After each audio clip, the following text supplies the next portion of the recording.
दौड़। एक बहुत बड़ा नामी राजा था, बहुत शूरवीर, बहुत बलवान, बहुत पराक्रमी।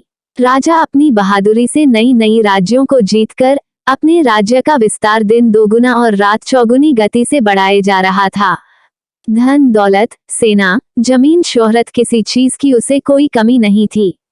इतना सब कुछ होने के बाद भी राजा को जिस एक चीज की कमी थी वह था संतान सुख। राजा ने संतान पाने के लिए हर वह तरीका अपनाया जो अपना सकता था। वैद्य, हकीम सबसे अपना इलाज कराया। मंदिर मस्जिद हर जगह मन्नतें मांगी, कई यात्राएं की, कई हवन यज्ञ किए, तब जाकर कहीं उसके घर में पालना हिला। संतान होने की खुशी उस राजा को इतनी ज्यादा हुई कि ऐसी खुशी उसे किसी राज्य को जीतने में भी नहीं हुई थी। इस खुशी को अपनी प्रजा के साथ बांटने के लिए राजा ने एक ऐलान किया कि अगले दिन बजे वह अपने महल के दरवाजे लोगों के लिए खोल देगा और जो भी व्यक्ति जिस भी वस्तु पर हाथ रखेगा वह उसको दे दी जाएगी। जैसे जंगल में आग फैलती है, वैसे ये खबर पूरे राज्य में फैल गई। पूरे राज्य में बस अब इसी की चर्चाएं होने लगी। लोग गुट बनाकर एक दूसरे से विचार विमर्श करके योजनाएं बनाने लगे कि वह किन किन वस्तुओं पर हाथ रखेंगे।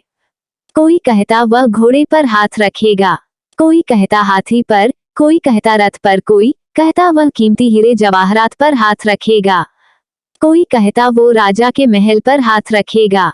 लोगों ने अपने अपने हिसाब से तय कर लिया कि वह किन किन वस्तुओं को हाथ लगाकर अपना बना लेंगे। राजा के राज्य में एक छोटा सा परिवार भी रहता था, माता पिता और एक 8 साल का छोटा बच्चा।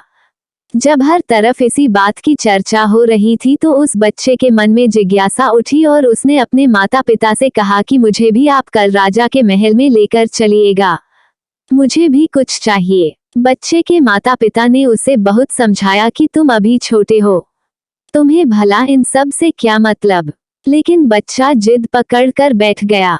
बच्चे की जिद के आगे उसके माता पिता ने हार मान ली और बच्चे को भी वहां ले जाने का तय हुआ। राजा के आदेश अनुसार अगले दिन बजे राजा के महल के द्वार खोल दिए गए। वहां पर पहले से ही हजारों की तादाद में लोग मौजूद थे। जैसे ही द्वार खुले सब अंदर घुसे और अपने हिसाब से हर कीमती से कीमती वस्तुओं पर हाथ रखकर उसे अपना बनाने लगे। इस भीड़ में वह 8 साल का बच्चा भी था जो अपने माता पिता के साथ आया था। बच्चे ने भीड़ में अपने माता पिता से हाथ छुड़ा लिया और कहीं गायब हो गया। बच्चे को अपने साथ ना पाकर उसके माता पिता बहुत परेशान हो गए और उसे इधर उधर ढूंढने लगे। थोड़ी देर बाद माता पिता ने देखा कि उनका बच्चा तेज दौड़ लगाते हुए सीधे राजा के सिंहासन की तरफ जा रहा था।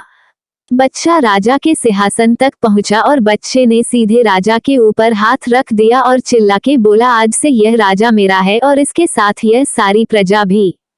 दोस्तों, छोटी सी ये हिंदी कहानी हमें जिंदगी का बहुत बड़ा पाठ सिखाती है।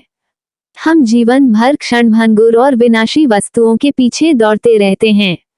हमें लगता है कि इन वस्तुओं को पाकर हमें सुख मिलेगा, हमें आनंद मिलेगा, और इन सब में हम उस अविनाशी शक्ति को भूल जाते हैं जिसने हम सबको बनाया है, जिसे पाकर हम धन्य हो सकते हैं।